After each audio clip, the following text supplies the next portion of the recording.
इंसान के खून का रंग लाल है तो जातियों में बंटवारा क्यों? दलित विरोधी ये सरकार नहीं चलेगी, दलित विरोधी ये सरकार नहीं चलेगी, नहीं चलेगी। हम जब ब्लड लेते हैं तो कभी ये नहीं देखते उस ब्लड में जो हॉस्पिटल में ब्लड होता है कि ये किसका है, हिंदू का है, मुस्लिम का है, दलित का है। विकसित भारत की बात करते हैं, ऐसे विकसित भारत होगा, शर्म आनी चाहिए, डूब मरना चाहिए ऐसे नेताओं को। बीजेपी हाय हाय, बीजेपी हाय हाय, बीजेपी हाय हाय, बीजेपी हाय हाय।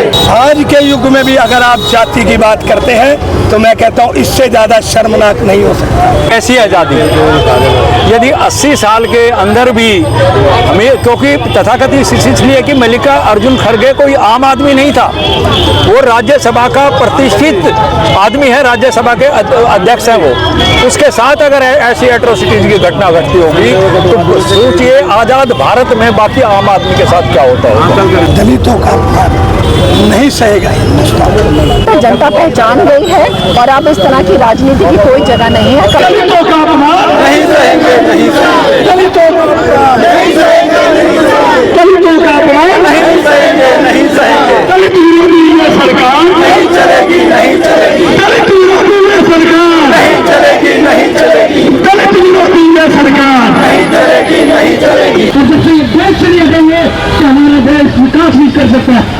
आज पूरे देश में आप देखिए आम जन के साथ, आम जन में एक आक्रोश है कि आप लोग कैसी घृणा फैलाने का काम करते हैं। बीजेपी और इनके जितने भी दल है सहयोगी, सबके अंदर आज जाति का जहर भरा हुआ है जो जनता के सामने आ चुका है। बीजेपी बीजेपी बहुत ही अपमानजनक और एक बहुत ही निंदनीय है, अशोभनीय है, एक हैरान करने वाली सोच कि आप विकसित भारत का नारा देते हैं। अरे आपके प्रधानमंत्री, देश के प्रधानमंत्री मोदी जी विकसित भारत की बात करते हैं और इस तरीके की सोच रखते हैं। बहुत ही दयनीय, बहुत ही निंदनीय, बहुत ही शर्मनाक। ऐसी सोच करने वालों को ये देश माफ नहीं करेगा। आज हम 80 साल आज़ादी के मना रहे हैं और इधर हम हिंदू मुस्लिम ये कर रहे हैं, हम धर्म की राजनीति कर रहे हैं। हमको अरेस्ट नहीं किया, उनकी आइडेंटिटी होने के बाद दलितों का अपमान नहीं सहेगा हिंदुस्तान। आज जिस तरीके से एक ऐसी सोच जो सामने है, ये जो घृणा से भरी है, जिनके अंदर जाति का जहर है, आज एक ऐसा असली चेहरा भाजपा का और इनके दलों का आज पूरी जनता के सामने। आज के युग में भी अगर आप जाति की बात करते हैं तो मैं कहता हूँ इससे ज्यादा शर्मनाक नहीं हो सकता। जब इंसान के खून का रंग लाल है तो जातियों में बंटवारा क्यों किया जा रहा है? आप लोग जहर खोलने का काम क्यों करो? खाली खड़गे जी की बात नहीं है, ये पूरे समाज का है।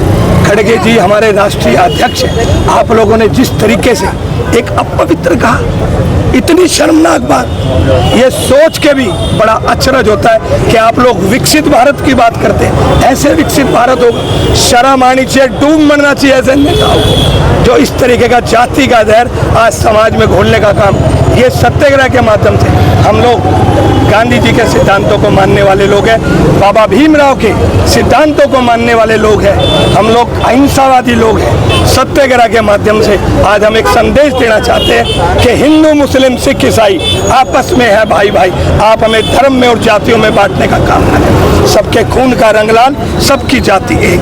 तो ये सिद्धांत कांग्रेस का है और आज इसी के लिए हम लोगों ने एक प्रोटेस्ट किया और एक शांतिपूर्वक सत्याग्रह। बीजेपी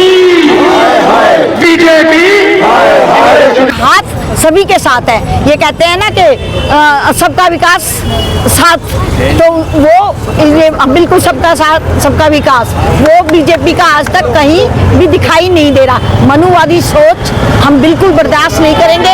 आज हमारे पूरे देश में कांग्रेस पार्टी का सत्याग्रह आंदोलन चला हुआ है और हम शांति से, क्योंकि हमारी पार्टी में महात्मा गांधी जी के पद चिन्हों पे चलते हैं। बाबा अम्बेडकर साहब, आज हम 80 साल आज़ादी के मना रहे हैं और इधर हम हिंदू मुस्लिम ये कर रहे हैं, हम धर्म की राजनीति कर रहे हैं। हम जब ब्लड लेते हैं तो कभी ये नहीं देखते उस ब्लड में जो हॉस्पिटल में ब्लड होता है कि ये किसका है, हिंदू का है, मुस्लिम का है, दलित का है।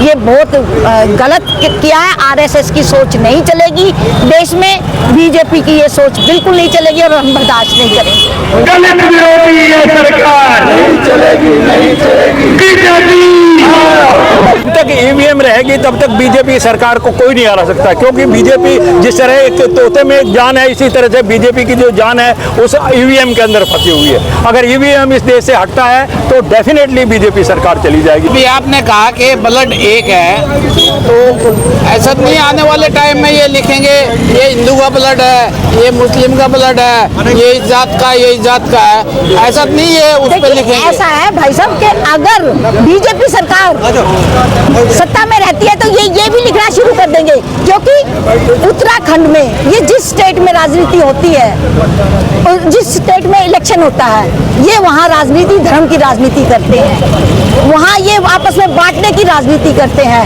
और अगर ये सरकार ज़्यादा दिन रही तो ये भी लिखना शुरू कर देंगी। पर हमारी सरकार ये बिल्कुल बर्दाश्त नहीं करेगी। माननीय राहुल जी, हमारे माननीय खड़गे जी, हमारे सोनिया गांधी जी, प्रियंका गांधी जी, ये हमारे सबका साथ और सभी बिरादरी को लेके चलती है। ये छात्र विरोधी सरकार है, ये किसान विरोधी, जवान विरोधी, महिला विरोधी, ये सब मतलब कोई भी आज इस सरकार से खुश नहीं है। और इन्होंने जो हमारे मल्लिकार्जुन खड़गे जी के सभा के पश्चात ये किया है, ये बिल्कुल बर्दाश्त नहीं करेगा देश, ना जनता बर्दाश्त करेगी, ना हिंदुस्तान बर्दाश्त करेगा। फिर भी ये इलेक्शन हर बार जीत जाते हैं, इसका क्या कारण देखिए, है? ऐसा है, आप मशीनरी कह लो, कुछ भी कह लो, कोई बात नहीं। अभी बड़ी जल्दी टाइम आने वाला है कि ये हारने भी वाले हैं, बड़ी जल्दी टाइम आने वाला है। राहुल जी तो ये कहते हैं ईवीएम हटेगी, बैलेट से पेपर होएगा, बिल्कुल चुनाव होएगा। बिल्कुल, हाँ, जिस दिन ईवीएम हट गई और बैलेट से पेपर, उस दिन जिस दिन ये वोटिंग हो गया, उस दिन ये सत्ता से बाहर है। बिल्कुल। राष्ट्रीय अध्यक्ष राज्यसभा में नेता विपक्ष आदरणीय खड़गे जी जो हल्द्वानी में गए, उन्होंने वहाँ पर जनसभा की और उसके बाद वहाँ पे शुद्धिकरण किया गया, हवन किया गया। तो ये बीजेपी की मानसिकता को दर्शाता है। आप देखिए, खड़गे जी का 50 साल से ऊपर का सार्वजनिक जीवन रहा है। उन्होंने भी और उनके पूरे परिवार ने भी इस देश के लिए बलिदान दिया है। जिस पार्टी का, जिस आरएसएस का देश की आज़ादी में कोई लेना देना नहीं हो, वो क्या जाने कि समाज को साथ लेके आगे चले। आज कांग्रेस पार्टी तो प्रोटेस्ट कर ही रही है, पर आज सभी के मन में सवाल है कि क्या हम ऐसा देश देखना चाहते हैं जिसमें दलित, आदिवासी, पिछड़ा वर्ग, गरीब वर्ग, उसको इंक्लूड नहीं किया जाए? क्या हम ऐसा देश देखना चाहते हैं जिसमें हर वक्त हिंदू मुस्लिम ऊंच नीच के नाम पर जो है राजनीति की जाए? अब आपने देखा जिस तरह से जो है बड़ा आंदोलन हुआ छात्रों का भी, और सब समझ गए हैं कि जब तक इस तरह की राजनीति नहीं चलेगी। बीजेपी दिखाती है बार बार कि एक वर्ग को साइड पे रखे, चाहे हरियाणा की प्रदेश अध्यक्ष हो, एक व्यक्ति विशेष और जाति विशेष के लिए कमेंट करते जा रहे हैं, क्योंकि उन्हें लगता है कि चुनाव में जिस तरह से हम कहते हैं कि 36 बिरादरी को साथ लेकर चलना चाहिए, चुनाव में उन्हें 36 बिरादरी की वोट की जरूरत नहीं है। जब वो चुनाव जीत लेते हैं तो जनता के मुद्दों से, जो जनता को साथ लेके चलना, उनसे उनका क्या मतलब है? तो मुझे लगता है जनता पहचान गई है और अब इस तरह की राजनीति की कोई जगह नहीं है। कल हम अपना जो है गणतंत्र, कल हम अपना इंडिपेंडेंस डे भी मना रहे हैं, 79th इंडिपेंडेंस डे, और इस समय इस तरह की राजनीति बिल्कुल बर्दाश्त नहीं की जाएगी। देश संविधान से चलेगा, नहीं ना कि आरएसएस की विचारधारा से। नाम क्या है आपका? मेरा नाम चमनलाल सौदा यानी चमनलाल वाल्मीकि। तो आज ये जो है दलित विरोधी है, मानसिकता के खिलाफ, क्या कहना चाहते? ऐसा है, तथाकथित, मैं तथाकथित शब्द का प्रयोग कर रहा हूँ जानबूझकर कि कैसी आज़ादी। यदि 80 साल के अंदर भी हमें, क्योंकि तथाकथित इसलिए कि मल्लिकार्जुन खड़गे कोई आम आदमी नहीं था, वो राज्यसभा का प्रतिष्ठित आदमी है, राज्यसभा के अध्यक्ष हैं वो। उसके साथ अगर ऐसी एट्रोसिटीज की घटना घटती होगी तो सोचिए आज़ाद भारत में बाकी आम आदमी के साथ क्या होता है। इसीलिए हम ये जातिवादी जो मानसिकता की जो भी सरकार आएगी, जो भी सरकारें हैं जो जातिवादी मानसिकता रखती हैं, हम उसका विरोध करते हैं। और यह बहुत खतरनाक मामला है कि एक हमारे इतने प्रतिष्ठित आदमी के साथ ये हुआ। अपमान किया है, ये जानबूझ के किया है या अनजाने में हुआ? बिल्कुल जानबूझ के, कैसे अनजाने वाली कोई बात ही नहीं है। उनको पता है कि मल्लिकार्जुन खड़गे जो है अनुसूचित जाति से बिलोंग करते हैं और जानबूझ के उसको डिग्रेड करने के लिए किया। और उसके बाद उसकी जो सफाई की गई, उसको जो हवन किया गया, ये इस बात को साबित करता है कि ये दलित विरोधी सरकार है और दलित विरोधी मानसिकता है इन लोगों की। और ये कहने को कहते हैं कि सब हिंदू, ये कहाँ सब हिंदू है? तो ये कैसा हिंदूपन है? बताइए आप, ये कहाँ से हिंदू है? जब एक सम्मानित व्यक्ति के साथ ऐसा हो सकता है तो आम आदमी के साथ आज़ाद, तथाकथित आज़ाद भारत में क्या होता होगा? तो ये तो ऐसा ही करते रहेंगे और जीतते रहेंगे, इसके बारे में क्या कहोगे? अब ये तो देखना, सोचना पड़ेगा, हमारे दलित समाज को विशेषकर सोचना पड़ेगा कि ये जो जब तक ये सामाजिक व्यवस्था इस देश में बनी हुई है और इस सामाजिक व्यवस्था का जब तक कट्टर विरोध नहीं होगा तब तक ये जो है हम लोग चुप बैठने वाले नहीं है। और ये हमारे एक प्रतिष्ठित हमारे साथ जो हमारा नेता है उसके साथ ये ऐसा हुआ, हम इसका जहाँ बहुत कड़े शब्दों में विरोध करते हैं। तो राहुल जी कहते हैं ईवीएम हटेगी तो देश बचेगा, तो तभी तो दूसरी पार्टी सत्ता में आएगी, ये हटेंगे। बिल्कुल, जब तक ईवीएम रहेगी तब तक बीजेपी सरकार को कोई नहीं हरा सकता, क्योंकि बीजेपी जिस तरह एक तोते में जान है, इसी तरह से बीजेपी की जो जान है उस ईवीएम के अंदर फंसी हुई है। अगर ईवीएम इस देश से हटता है तो डेफिनेटली बीजेपी सरकार चली जाएगी, ये मैं आपको बताऊँ। तो बैलेट पेपर आएगा तो हो सकता है ये इज्जत करना शुरू करते हैं। बैलेट पेपर आएगा तो बिल्कुल ये जो है इज्जत करना करेंगे, नहीं करेंगे, लेकिन हाँ ये कि सरकार जरूर बदल जाएगी, ये मैं आपको बता दूँ। चलो जी, क्या संदेश देना चाहोगे आप भाईचारे में? हम भाईचारे में ये कहना चाहेंगे कि हम भी इंसान हैं। ये कार्य काम एक अलग हो सकता है, मैं काम का तो मतलब ही नहीं है। एक हमारे जो इतने प्रतिष्ठित आदमी के साथ ये व्यवहार हो रहा है तो आप इसको सोच लीजिए कि आम आदमी के साथ कितनी जातिवाद होता होगा, आप ये मान के चलिएगा। और इसकी जो सोच है ये ब्राह्मणवादी मानसिकता की सोच है इस पार्टी का, ऐसा मैं मान के चलता हूँ। बीजेपी के लोगों की और बीजेपी के विधायकों की, एमपीओ की, सबकी वही सोच है। किसी भी बीजेपी के नेता ने कंडम नहीं किया, उनको अरेस्ट नहीं किया, उनकी आइडेंटिटी होने के बाद, सब फोटोग्राफ मिलने के बाद कोई एक्शन नहीं लिया, तो ये संविधान का विरोध है।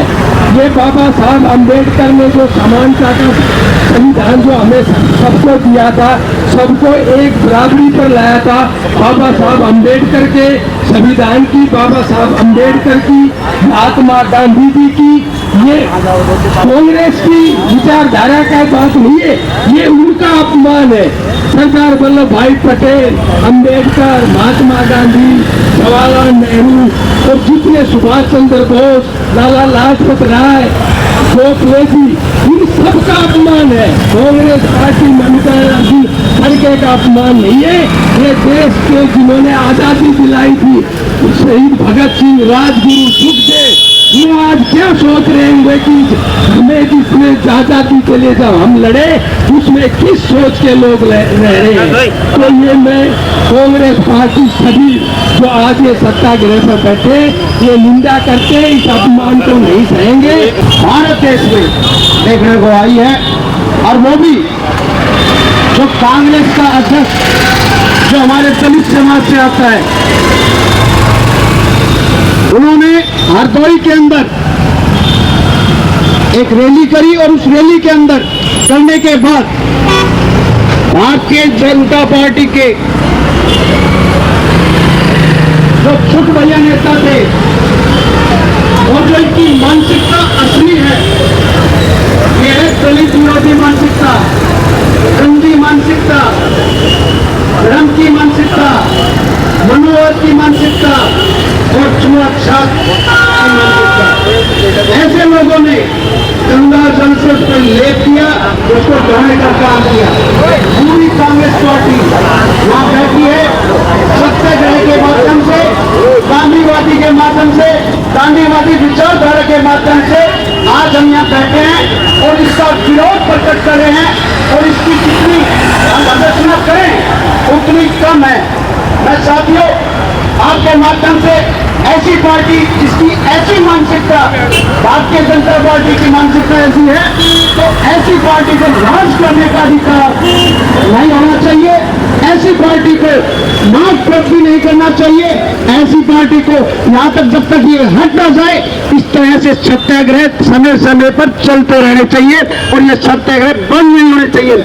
आज देश के अंदर सरकारी विभागों में चाहे प्राइवेट विभागों में जब छुआछूत है ही नहीं, आज हमारे पुलिस वाले साथी यहाँ बैठे हैं, क्या इनसे पूछ लो कि इनमें किसी तरह की छुआछूत है? इनमें कोई किसी भी पार्टी का, किसी भी कास्ट का, किसी भी उसका वर्ग का हो सकता है?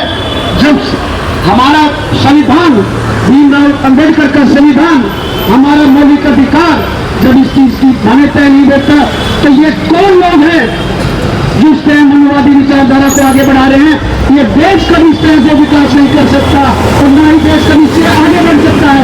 ऐसी मानसिकता को हटाने के लिए इनको देश से साफ करना पड़ेगा और जब से ये देश से नहीं हटेंगे तो हमारा देश विकास नहीं कर सकता। आपने मुझे समय दिया और आपने मेरी बात सुनी, मैं आपका बहुत बहुत धन्यवाद। दलितों का अपमान नहीं सहेंगे, नहीं सहेंगे। दलितों का अपमान नहीं